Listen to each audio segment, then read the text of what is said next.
Hi. I wanted to thank everybody for having us here, and greetings from Texas. Or someone who introduced Aron in Scotland, Texas. Since I've come to England, I've learned that there's no such thing as a juice box. They call them cartons of juice. I ordered one, and the woman was like, "What?" But I'm thinking, it's a box, and it has juice in it. It seems like in Texas we use less words. Like the other day I passed a sign in England that said unsuitable for diverted lorries.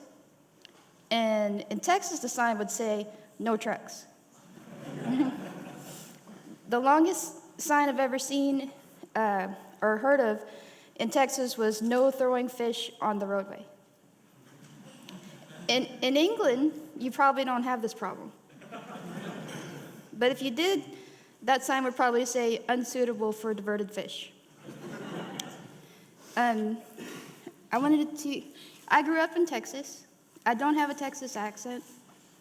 A lot of people in Texas don't use the accent unless they're really proud of being American, proud of being proud Texan.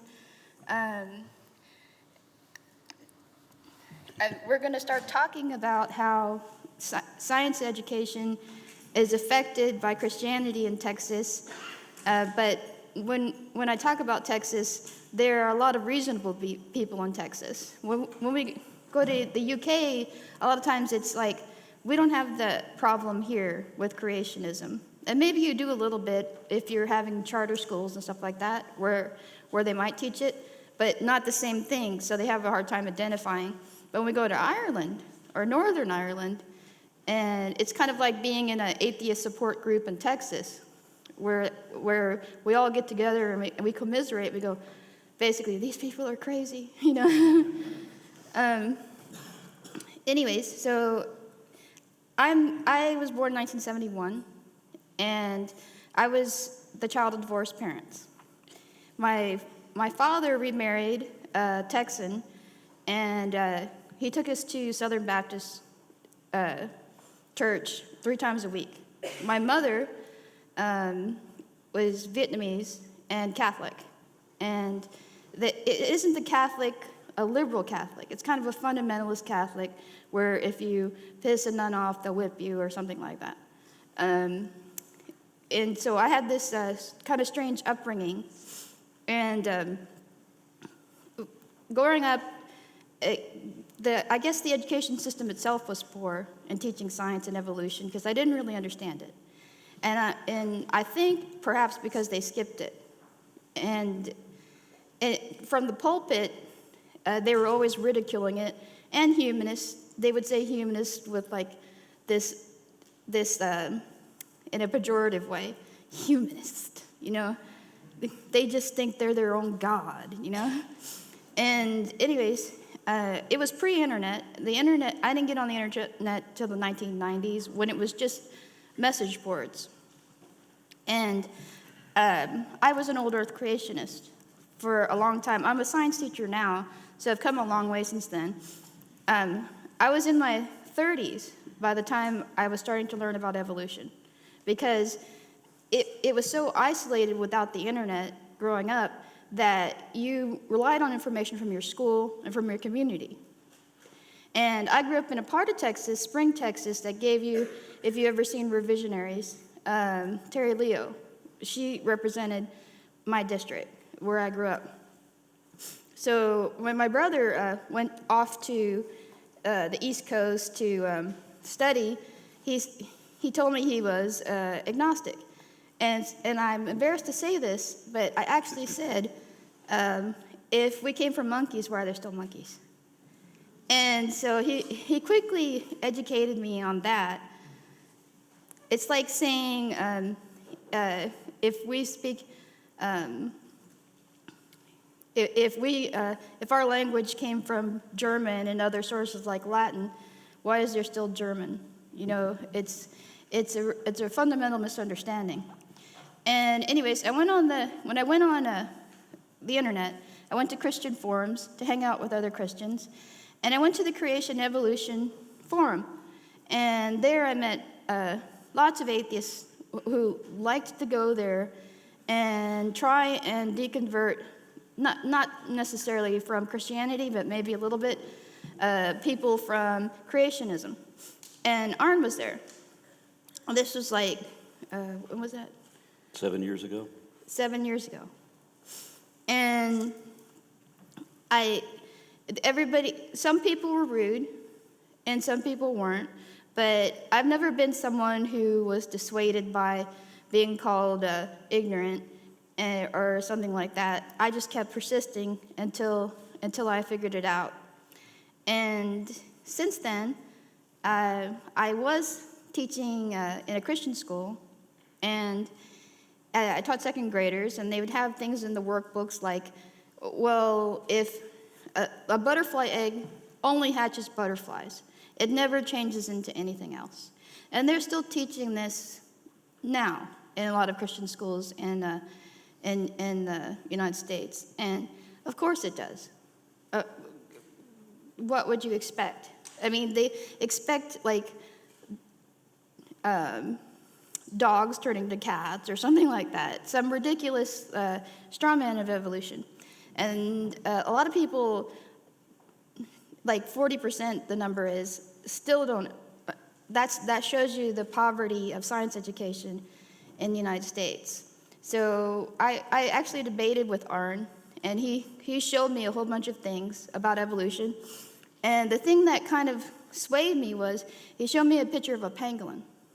Pangolin is a mammal that has scales. So for me, it was hard going jumping dog to snake. But then when you think about it, superficial characteristics aren't that magical. So that kind of sealed it for me. And not just that. And that's where I met him, and I decided that I was upset because I had been raised so ignorant, and I could have died not understanding origins or a lot of the things about the universe that I understand now. Because Christianity and sometimes people get upset when I say Christianity, like there are Christians who accept evolution, but if you look at it and you read it as written, like a lot of Christians do, it kind of makes you incurious.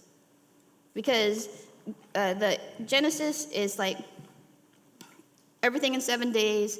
It's all set out for you. It's all simple. But the truth is takes a little more time to understand. So that's where we came from. And he's going to tell you about how what his science education was like growing up in Arizona. All over. By the time I moved to Texas in middle school, I'd already lived in 9 other states. I was taught that skeptics were cynics and that they were missing the big picture, that they were missing out on the joy, that we couldn't experience awe and wonder, as Oprah Winfrey once put it. I was taught to believe whatever I'd seen on TV or in the newspapers, despite the fact that one of the most popular newspapers at that time was the Weekly World News, which had stories about Bat Boy and the Loch Ness Monster and reptilian aliens secretly governing over us. I saw a number of documentaries that I thought were vetted. You know, if you see I didn't know what a mockumentary was, so I'm watching science documentaries in the 1970s, and there was one called In Search Of. It was hosted by Leonard Nimoy. So, of course, everything he said sounded logical. And they did a show on Kirlian photography.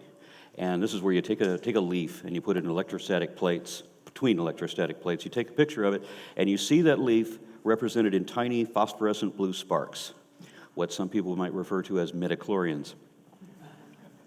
Then if you take the leaf and cut it in half, and you take the same picture again, on the initial exposure, you only see half the leaf, but on an overexposure, you would see the full leaf. And this, to me, was proof of life force. You can actually photograph what isn't there, proof of life force. And remember that I'm watching what I think is a science documentary. And I've also gotten a number of books that people would give to me, like Chariots of the Gods by Eric von Daniken. I'm 12 years old, right? I'm fed all of this nonsense about the Loch Ness Monster and Bigfoot and the tabloids and so on. So I think that I have sound scientific reason to believe the things that I do. But I noticed at some point, being very interested in cryptozoology and the discovery of Bigfoot and things of that order, that there were only certain books that ever mentioned the things that I liked to believe in, and they were all contradicting each other. So if you try to confirm anything, you go to science books, and the science books never mentioned Bigfoot or Noah or anything of that order. So I thought maybe I should just read the kinds of books that would reinforce what I already wanted to believe. And as soon as I said that to myself, I realized instantly how dishonest that is. And I think that a great many believers have come to that same point where they ask that same question and they went the other way, where they will just continue to pursue whatever reinforces their belief. To me, it mattered more whether it was true, and so I needed to investigate each of the things that I believed in. This wasn't easy to do in the 70s, so we didn't have an internet. So it was virtually impossible to disprove or verify any of the things that I believed in, but later on, I started knocking down one after another, until finally, I get the internet, and the first thing I look up is what are the advances that they've made in the last 20 years regarding Kirlian photography. And what I found was an article written by the scriptwriters of In Search Of, admitting that it was for entertainment only and that they'd made the whole thing up, and everybody on the show knew that it was all imaginary, that it was faked. There wasn't any truth to it at all. Now, by then, oh, crap. Mom. All right, well, what was I saying? Oh, yeah. I had already figured out that there was no Bigfoot, primarily because I was mistaken for him in the newspaper. I was hitchhiking through a forest in New Mexico, and yeah, I know that it was me because I was being circled by coyotes for miles. And I tried to drive them away by roaring at them, because I figured that would do it. And then I couldn't get anybody to pick me up. I'm wearing a black sweater, right? I have this, right? And I'm wandering around in the dark, and then I want to get the car's attention, so I do the same thing. I wave my arms and I roar.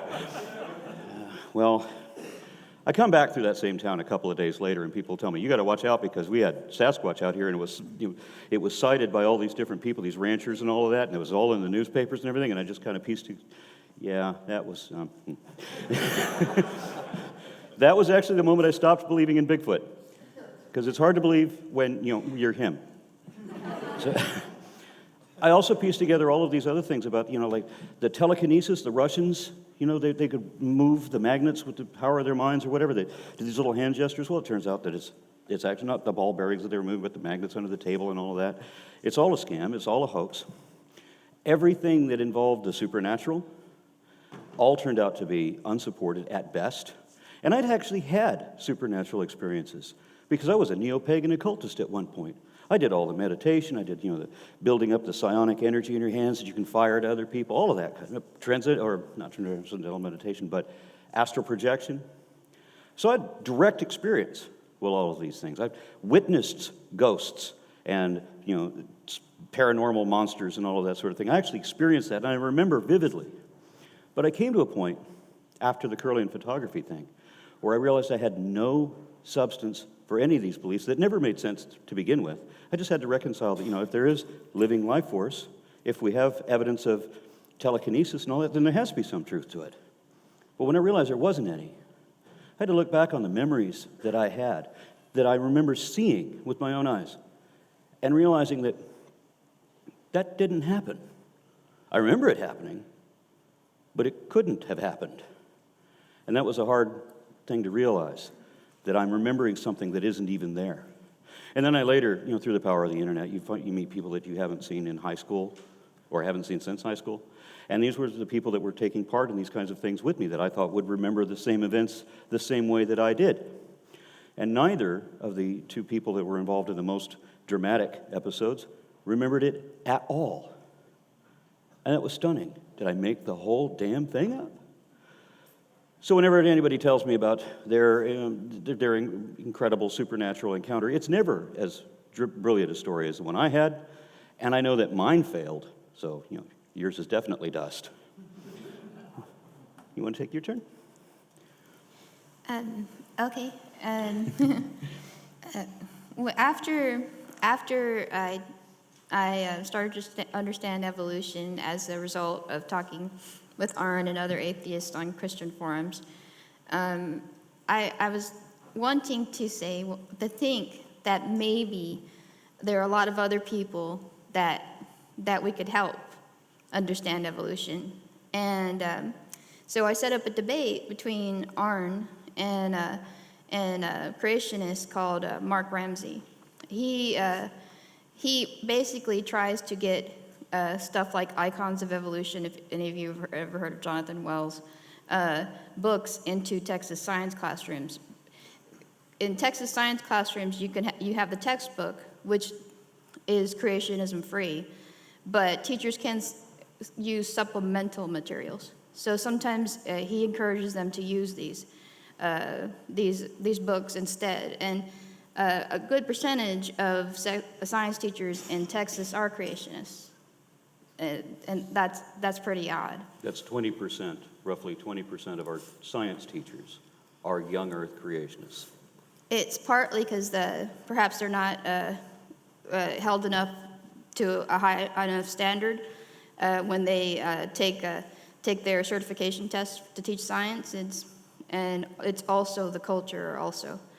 And for some reason, that's where, I've taught with other science teachers when I know you all remember when Pluto was decommissioned as a planet. And her take on that to her students was that, see, science can be wrong. And I tried to explain it to her, and she was a well-meaning person and a good friend, but for some reason, Christians use social studies and science to preach at their captive audience of students. And I arranged this debate between him and Mark Ramsey, and I thought perhaps he could persuade him that he was wrong. But it soon went way off course with him talking about Anthony Flew. I don't know if you remember the whole Anthony Flew thing. He was English. No, he's some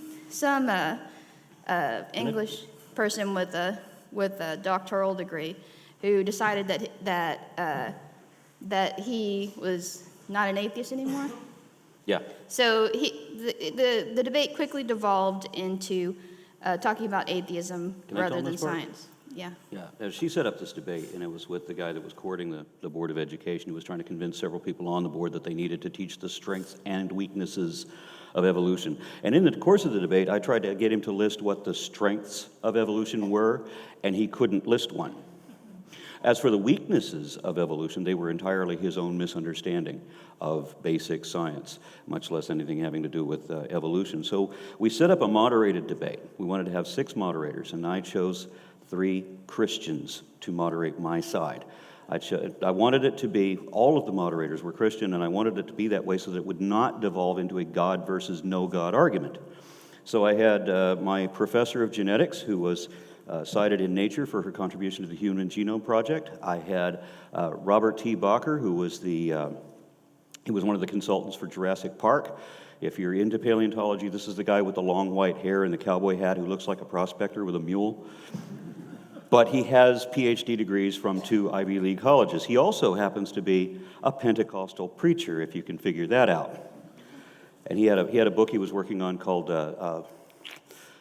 Bones, Bibles, and Creation, or whatever, how he reconciles his belief. And then I had a geologist, a petrogeologist named Glenn Morton, who was not friendly to atheists at all, but he was critical of young Earth creationism, because as a geologist, of course, he knew the proof otherwise.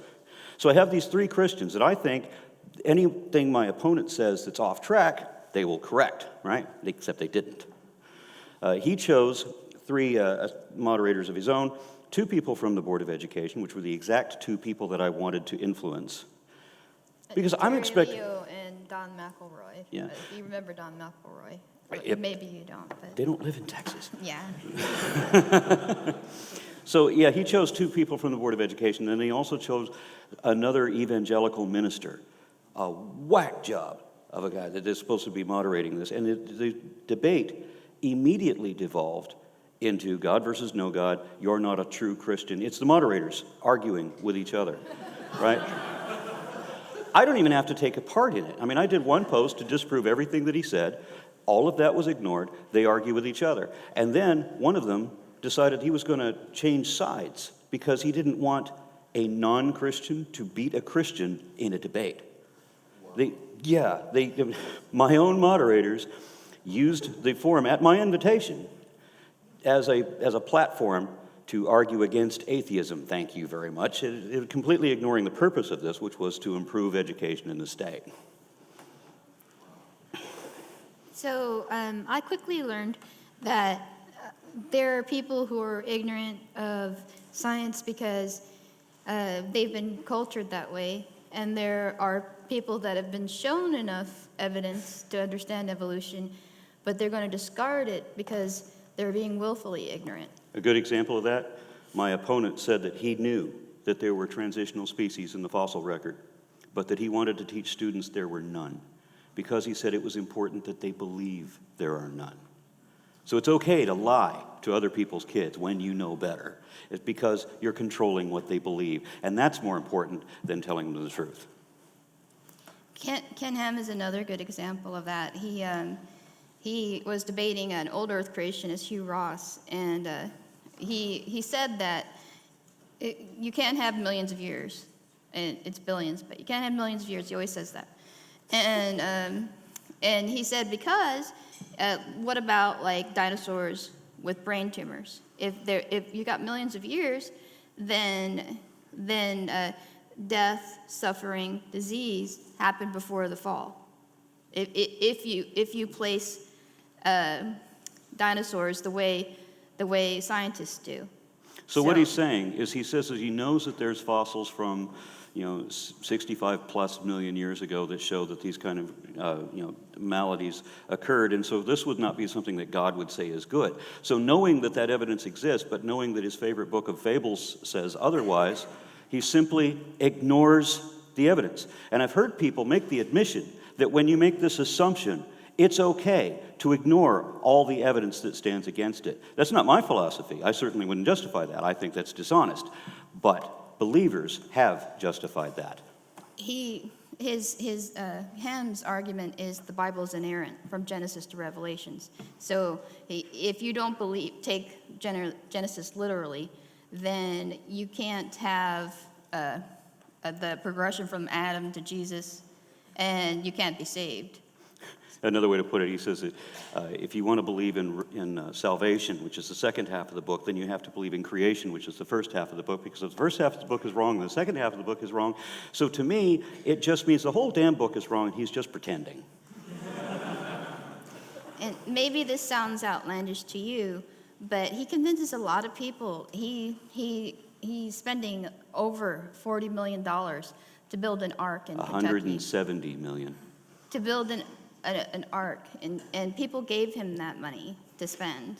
I wish he were building that in low ground, where it would likely flood, just so that we can show that it won't float. I would also like to see them use that to house a zoo, because wouldn't that be great to see just put a zoo inside the ark and then only allow 8 people to shovel shit every day out of that one window that the Bible says? Aron also says he would like to see him construct it, like one man and his family construct it. One 600-year-old guy using Bronze Age tools and unskilled laborers instead of hydraulic equipment. I'm going to talk about what inspires you to do YouTube. What's that? You're talking about you. Okay, so it was a result of this debate and a couple of other things that I'd said. Whoops, I just smacked my microphone.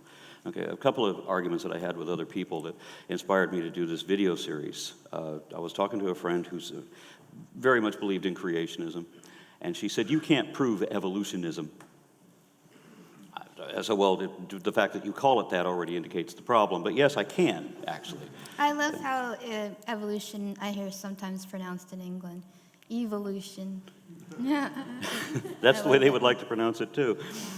So she said, you can't prove evolutionism. And I said, of course, that I can. And she goes, well, prove it then. And I said, well, I can't prove it standing here, because there's a substantial amount of information that you'd need to have. So I'll tell you what, you give me some time, and I'll put together a presentation that will explain all the evidence indicating, and I will prove evolution to your satisfaction. She goes, you can't prove evolution because you'd have to disprove God. And I said, well, whether God exists or not is irrelevant. And she staggered backwards. I did the presentation. There was the first 4 videos of what became the Foundational Falsehoods of Creationism video series.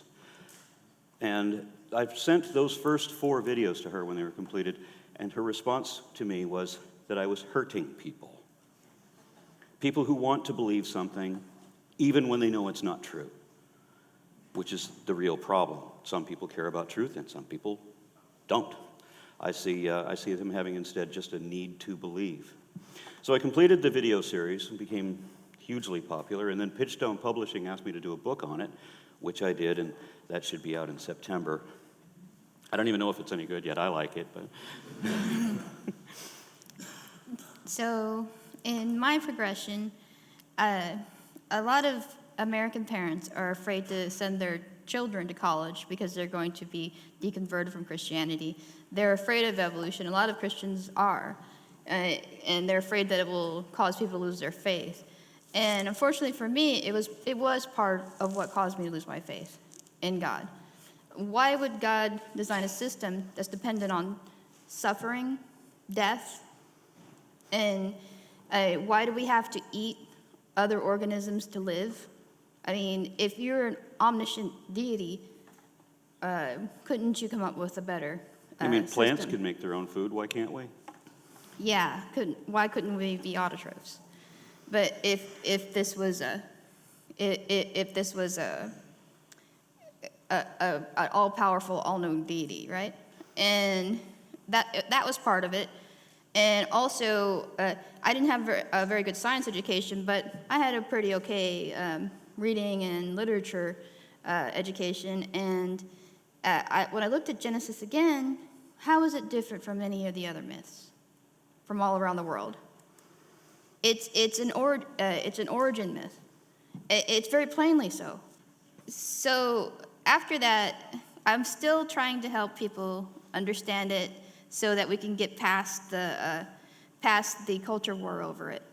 And so me and Aron are making a science.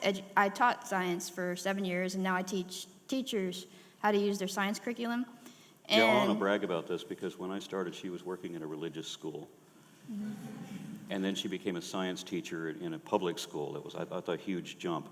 And then she moved on to become a curriculum specialist where she teaches teachers how to teach science, which was, I thought, outstanding.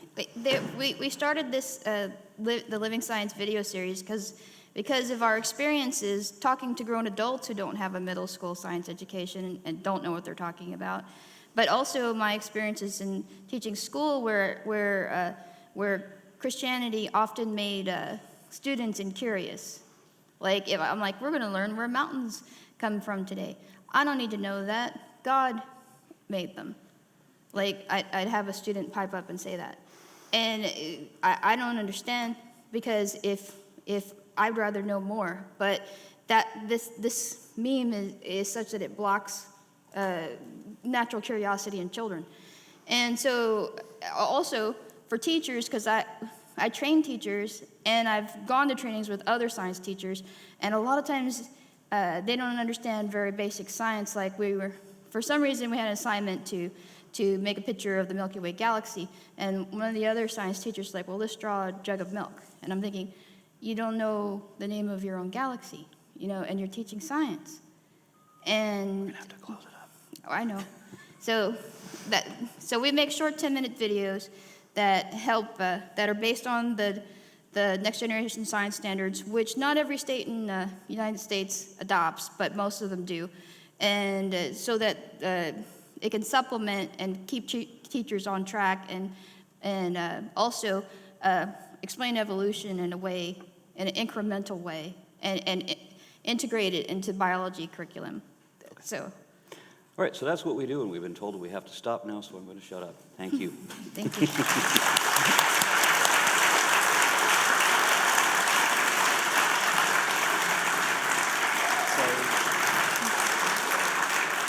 Thank you very much. Thank you. So we do have time for 3 very short questions. We need to get everyone demiked for the upcoming panel, so we'll get these done very quickly. So I have a question about creationist ideology in action in the States. Creationist And geology? after Dover versus Kitzmiller, how do you think creationist efforts have evolved? And what challenges does that bring to people like the people at the NCSC to counter that? Well, the Kitzmiller versus Dover trial was a huge failure for the intelligent design movement. However, they simply ignored their loss and found other ways to work around it. Through loopholes that they found in a number of different states, they have found different means in different places to continue teaching the Bible as if it's literal fact. You have teachers who refuse to teach evolution, largely because they don't believe in it or don't understand it, which is just as bad. And then you have people having like literature classes, comparative religion classes, or Bible lesson classes, where they teach the Bible as if it were scientific and historic fact. And these lessons include denigration of other religions, a rejection of science, anti-Semitism, and the instilling of conservative right-wing political ideology. And this is going on in thousands of schools all across the country. And it's a really sad thing that we can show that these lessons are not correct, but you can't show that to every kid, because I mean every kid in the country is being taught something similar all across the country by every authority figure they know. This is a grassroots problem.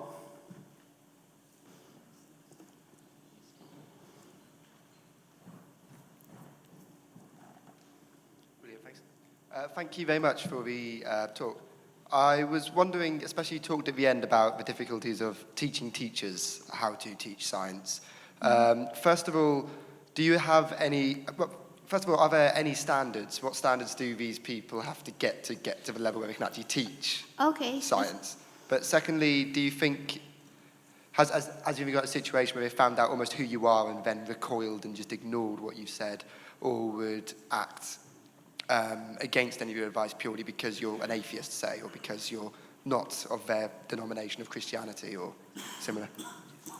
That's a good question. In Texas, you just have, in order to teach middle school science, which is where a lot of people are misunderstanding evolution, is at a very basic level, you just have to pass a generalist test. So you have like a test with 4 sections, one on math, science, reading, and social studies. So you can maybe flunk like 50% of the science portion of that test and maybe still get a passing score. So that's part of the reason why there's a problem. Like there isn't more rigorous testing and training and requirements for science teachers.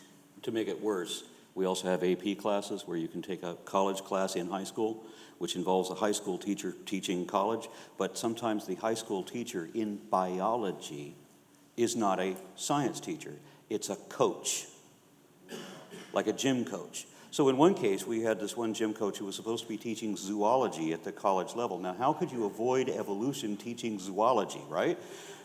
So this guy wasted at least 3 weeks worth of this curriculum by having the students do mock debates using the written material of Ann Coulter, utterly avoiding evolution altogether. And then I had a concerned parent write to me about this, say, what do I do about it? And I said, well, I'll tell you what, write to this teacher, but make sure that you include the carbon copy, not a blind carbon copy. Make sure he sees it, that you're also sending this letter to his principal and to me, and with American Atheists, and to the Freedom from Religion Foundation, and to the Texas Freedom Network, and a number of other activist organizations. Let him see all the addresses up there, and ask him, did you really tell my kids this? Is this really what you did for the last 3 weeks? In 30 minutes, he got a response, said, I was just kidding. I was just kidding. JK. 3 weeks worth of wasted curriculum. JK, no foul. Okay, one last question. Yes. I think Dale's had his hand up sometime now. Oh, fantastic. Who? Go for it. You were talking earlier about like how some people just don't listen to reason; they prefer to ignore facts. So how have you dealt with kind of reasoning with unreasonable people? Do you kind of just have to go through the legal system, or like what sort of routes do you kind of use to actually in your activism? Well, so far, of all the people that I've talked to directly, I mean, the only person I've ever tried, who was a creationist when I started talking to him and who changed their mind as a result of our conversation, married me. So I have limited success in that area. But what I have done, and what I think is really effective, is whenever, like say, we did this wonderful thing in Ireland. Me and P.Z. Myers happened across Hamza Sortis and some people from the IERA. And so they immediately started hounding him about embryology, not knowing who the hell he was, right? So it turns out that he's a developmental biologist, and he has to explain that he's a developmental biologist. So they immediately switched the topic to geology. Oh, you know what you're talking about? Here, let me change the subject. Because this is what they do, right? And then I happen to know what he was talking about in geology, so I addressed that. So it was a nightmare for them. But the problem is you can't let them change subjects. They will never admit that point A is wrong. They'll bring up point B, right? You got to focus back on let's address this one first. And the biggest problem that I have when I try to do the challenge with these people is, starting with definitions, for example, Mark Ramsey refused to use definitions. He said he wouldn't even participate in the debate if we used them. He said he wanted to let people decide what they think these words should mean. Because it's all a game, right? It's a shell game. It's not about honestly understanding anything. So if you try to engage them to get them to understand a particular concept and get them to admit that they understand this concept before you move on, they will very quickly stop you. Sometimes with the admission that they don't want to know, they just want to believe. That particular type of person you're talking about, professional creationists, they have a vested interest in not accepting what you're saying, any evidence. They gish gallop. You prove something. Well, what about this? You do what? What about this? They never acknowledge that you've proven they're correct. But there are some people he's helped through his video series. If you don't know what a gish gallop is Dwayne Gish from the Institute for Creation Research. He would go up into debates and he would fire out so many lies in 1 minute that you couldn't possibly address them all, and any that you didn't disprove count as wins for him, at least to his half of the audience. All right, let's thank Aron and Lilandra one more time.